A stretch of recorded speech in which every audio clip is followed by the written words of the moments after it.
মাঠে যাবে খেলা দেখতে, আর উদ্বোধনী অনুষ্ঠান হবে, নর্তকী নাচবে। শুধু ফুটবল খেলা দেখবা না, এটা যথেষ্ট না।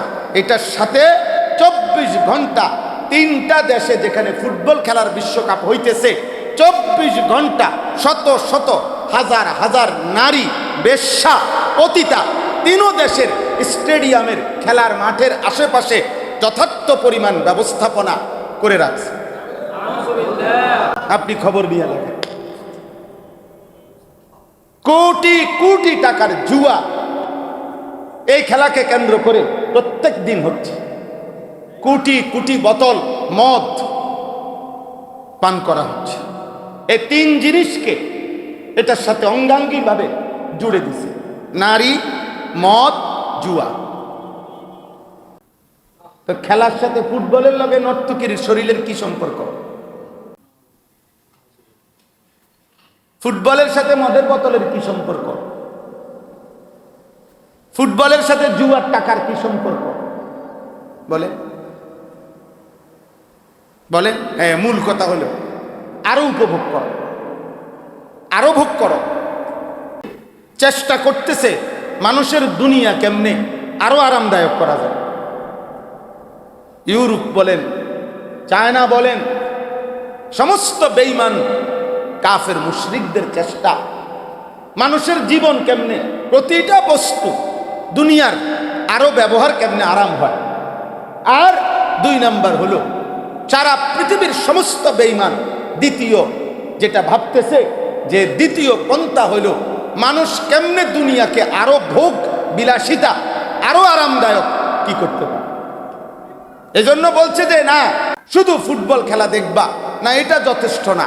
এটার সাথে 24 ঘন্টা তিনটা দেশে যেখানে ফুটবল খেলার বিশ্বকাপ হইতেছে, 24 ঘন্টা শত শত হাজার হাজার নারী বেশ্যা পতিতা তিনও দেশের স্টেডিয়ামের খেলার মাঠের আশেপাশে যথার্থ পরিমাণ ব্যবস্থাপনা করে রাখছে।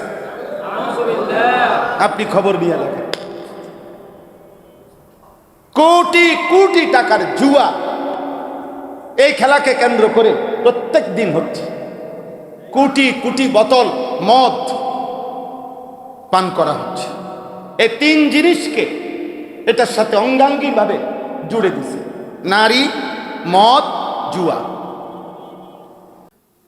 এই তিনটা মিলাইয়া আর খেলা একটা, এই চারটা। মাঠে যাবে খেলা দেখতে, আর উদ্বোধনী অনুষ্ঠান হবে, নর্তকী নাচবে। তো খেলার সাথে ফুটবলের লগে নর্তকীর শরীরের কি সম্পর্ক? ফুটবলের সাথে মদের বোতলের কি সম্পর্ক? ফুটবলের সাথে জুয়ার টাকার কি সম্পর্ক? বলে বলে মূল কথা হলো আরো উপভোগ করো, আরো ভোগ করো। এই 2 জিনিস আজকের পৃথিবীর স্লোগান। এক বেলা উপার্জন, আরেক বেলা বিনোদন। এই কথা মনে রাখবেন। আমি নিজে বই পড়ছি, নির্ভরযোগ্য বই। ইউরোপের চালাকি হলো, ইউরোপের সমস্ত কাফের মুশরিকদের চালাকিটা শুনেন। তাদের চালাকি হলো সকাল 8টা থেকে 4টা 8 ঘন্টা তুমি ডিউটি করো, টাকা পয়সার যা ব্যবস্থা হবে ওইটা দিয়া আবার বিকাল 4টা থেকে রাত 10টা পর্যন্ত ভোগ করো, ফুর্তি করো, পার্কে যাও, রেস্তোরাঁয় যাও, সিনেমা দেখো, বন্ধুদেরকে নিয়ে আড্ডা দাও, উল্লাস করো, মদ খাও, বিয়ার খাও, নারীর সাথে ঘোরো, নাচো, গাও। মানে এক বেলা উপার্জন, এক বেলা বিনোদন। এই 2টা শেষ হইলে জানোয়ারের মতো শুয়ে থাকো, আবার ঘুম থেকে উঠা পরের দিনও সেম, এক বেলা বিনোদন, এক বেলা উপার্জন। এক টাইম শুধু কামাই করবা, আরেক টাইম কি করবা? ভোগ করবা। খালাস। এই জীবন, এই জীবন। দেখেন আপনারা পত্রিকা আসছে, বোঝেন, দুনিয়াদার ব্যক্তি জিজ্ঞেস করা হয়েছে, অনেক সম্পদশালী মনে করেন দুনিয়ার মানুষের কাছে অনেক, যে বড় খেলোয়াড়, বড় গায়ক, বড় নায়ক, বড় নায়িকা, তো জিজ্ঞেস করছে, বা বড় ব্যবসায়ী জিজ্ঞেস করছে যে অবসর সময় আপনি কি করেন? অবসর সময় কখনো বিবি বাচ্চাকে নিয়ে সাথে আড্ডা দেই, কখনো সিনেমা দেখি একসাথে, কখনো বিভিন্ন প্রোগ্রাম অনুষ্ঠানে যাই। এই বলতেছে ইমানদার, ইমানদার বক্তব্য। আপনি এই ছেলে করে জিজ্ঞেস করেন যে আব্বা তোমরা অবসর টাইম কি করো? হয় মোবাইল টিপে, নয় বন্ধুদের সাথে আড্ডা দেয়, নয়তো কোথাও ঘুরতে যায়, নয়তো মোটর সাইকেল চালায়, নয়তো কোনো না কোনো নর্তকীর মেয়ের পিছনে, কোনো অসভ্য নারীর পিছনে জীবন শেষ করছে। খালাস খালাস। ঘুমাইবা কখন? যে সময় ঘুম আসে। মানে দেখতে দেখতে হারাম ছবি, হারাম নাচ গান দেখতে দেখতে যখন ক্লান্তিতে নিজের অজান্তে ঘুম আসবে, তখন ঘুম হইতে পারে 2টাও বাজতে পারে, রাত 3টাও বাজতে পারে, ভোরও হইতে পারে। জানোয়ারের আবার টাইম টেবিল কি? যার কোনো নামাজ নাই ওই জানোয়ারের আবার সময় কি? তার তো 24 ঘন্টা একরকম, সে তো 24 ঘন্টাই নাপাক। হাইওয়ানের আবার সময় কি? ছাগলের আবার সময় কি? গরুর আবার টাইম কি? বোঝেন নাই কথা? কুকুর বিড়ালের আবার টাইম কি? বলেন, আপনি বলেন ছাগলের জন্য কোন টাইম উত্তম? দুপুর না বিকাল? কোন কি উত্তম কি? সবই সমান তার, সে তো ছাগলের।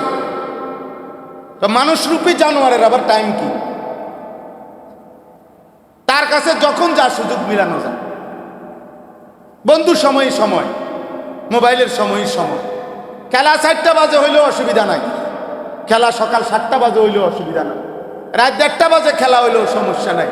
জানোয়ারের আবার টাইম কি? বুঝেন না কথা? হাইওয়ানের তো আবার সময় নাই, ইমানদারের তো সময় আছে, মুমিনের তো সময় আছে।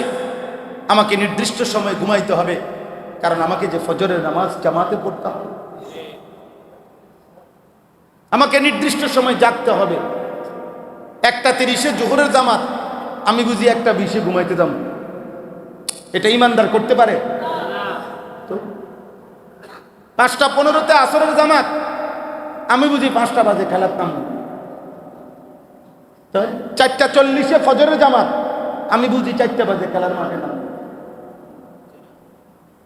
তো ইমানদারের সময় জ্ঞান আছে। মুমিন, আল্লাহ তাআলা কোরআনুল কারীমের মধ্যে বলছেন, ইন্নাস সালাতা কানাত আলাল মুমিনিনা কিতাবাম মাওকুতা, নিশ্চয়ই নামাজ ইমানদারদের উপরে সময় হিসাবে, সময় হিসেব করে ফরজ করা হয়েছে। এজন্য ওয়াক্ত মতো নামাজ পড়া, নামাজের ওয়াক্ত হওয়া, এটা নামাজের একটা ফরজ। নামাজের বাইরে যে ফরজ, এটা একটা ফরজ কি? ওই যে শরীর পাক, কাপড় পাক, নামাজের জায়গা পাক, সতর ঢাকা, এরপরে কি কিবলামুখী হওয়া, এরপরে ওয়াক্ত মতো কি পড়া? ওয়াক্ত। সময় সময় সময় মুমিনের গুরুত্বপূর্ণ, কারণ সময় হিসাবে নামাজ পড়া তার জন্য ফরজ। নবী সাল্লাল্লাহু আলাইহি সাল্লামকে এক সাহাবী জিজ্ঞেস করছে, আব্দুল্লাহ ইবনে মাসউদ রাদিয়াল্লাহু তাআলা আনহু, ইয়া রাসূলুল্লাহ, ইসলামের মধ্যে সর্বোত্তম আমল কোনটি? আল্লাহর নবী বলছেন, আস-সালাতু লি ওয়াক্তিহা, ওয়াক্ত মতো নামাজ পড়া।